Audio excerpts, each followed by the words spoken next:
কাটছো? মাছ কাটছি, ফ্যাসা মাছ। ফ্যাসা মাছ কাটছো? বাবা, আমি তো কাটতে পারি না, আমার মাছটা একটু কেটে দেবে? বাবা, আমার এতগুলো মাছ, দেখো কতগুলো মাছ। আমার এই মাছগুলো কে কাটবে? তোমার মাছ যদি কাটি, এখন আমার সময় হবে না, আমার দোকানের লোকের রান্না বান্না করতে হবে, পারবো না।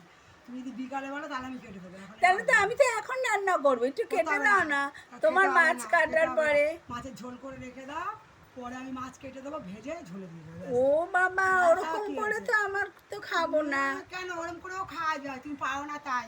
না, একটু কেটে দাও না, যেও না, তোমার মাছ কাটা হয়ে গেলে আমার মাছটা একটু কেটে দাও না গো। কতগুলো মাছ দেখেছো? তুমি ভীষণ হিংসুটি, তোমার কোথায় বেশি মাছ? ও তো অল্প অল্প মাছ। বাবা, এরকম কেন করছে? একটু কেটে দাও না গো, এসে একটু কেটে দাও, যেও না।